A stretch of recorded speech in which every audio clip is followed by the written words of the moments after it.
سر ہمارے political leaders کے بیانات وقت اور ہوا کے رخ کے اوپر کیسے بدلتے ہیں؟ وہ نے عمران خان اور مریم دونوں کے کچھ بیانات اکٹھے کیے ہیں کہ کیسے عدلیہ کی اپنی مرضی کے مطابق شاباشیاں اور برا بھلا کہنا جیسے جیسے وقت کی ضرورت ہو وہ بدل جاتے ہیں بیانات. دکھائیے گا. میں آج اپنی عدلیہ سے پوچھتا ہوں کہ میں نے کیا جرم کیا تھا کہ رات کے 12 بجے آپ نے عدالتیں لگائی؟ ساری قوم کے سامنے جب اتنا بڑا ظلم ہو رہا تھا، عوام کا مینڈیٹ چوری ہو رہا تھا، تو تب تو کوئی عدالت نہیں ہماری اس کے اوپر نہیں آئی. تنازع فیصلے، غیر منصفانہ فیصلے ہم ایکسیپٹ نہیں کریں گے. جس طرح میچ فکسنگ ایک جرم ہے، اس طرح بینچ فکسنگ بھی ایک جرم ہے. جو آپ کے فیصلوں کی وجہ سے اس ملک میں عدم استحکام، اس ملک میں انسٹیبلٹی، اس ملک میں جو انتشار کا لامتناہی سلسلہ شروع ہو گیا ہے، اس کی ذمہ داری عدلیہ کے متنازع فیصلوں پر آتی ہے. کوئی پٹیشن آتی ہے تو لوگوں کو پہلے سے پتا ہوتا ہے کہ بینچ کون سا بنے، فیصلہ کیا ہو. پارٹی کا ہیڈ دیکھ کر، پارٹی کو دیکھ کر آئین کی تشریح بدل جاتی ہے. کامران صاحب، یہ حالات بڑے نازک ہیں اور مجھے لگتا یہ ہے کہ کھلے عام تصادم والی کیفیت نظر آتی. کل جو سپریم کورٹ کا فیصلہ تھا اس کے بعد پی ایم ایل این سے آپ کسی سے بھی پوچھیں یا ایون آپ کی جماعت سے سینئر لوگوں سے پوچھیں تو وہ کہتے تھے کہ سپریم کورٹ نے سارے دروازے بند کر کے فیصلہ لکھا ہے. کون حلف لے گا، کتنے بجے حلف لے گا، کون نوٹیفائی کرے گا، کہ کوئی طریقہ بچے نہیں.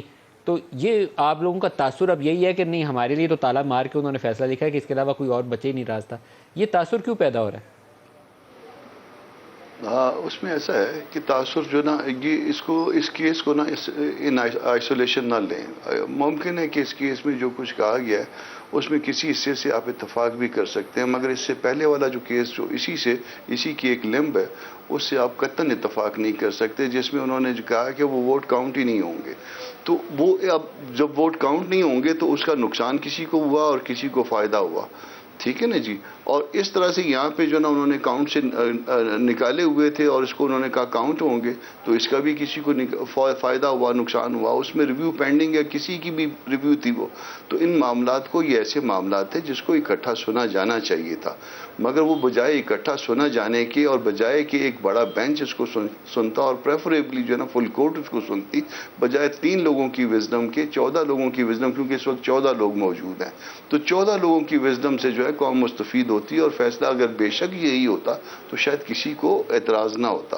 یہ اعتراض انوائٹ کیا گیا. پھر آپ پہلے والا آرڈر دیکھیے، وہ سیچرڈے والے آرڈر میں بھی جو ہے نا اس کو 2 حصوں میں تقسیم کریے آپ. ایک حصہ اس کا تو دیکھیے جہاں تک وہ اپنا ڈپٹی اسپیکر صاحب کی رولنگ ہے اس حد تک جو ہے نا اس رولنگ کو آپ ایگزامن کر سکتے ہیں، اس میں کسی کا کوئی اعتراض نہیں ہے.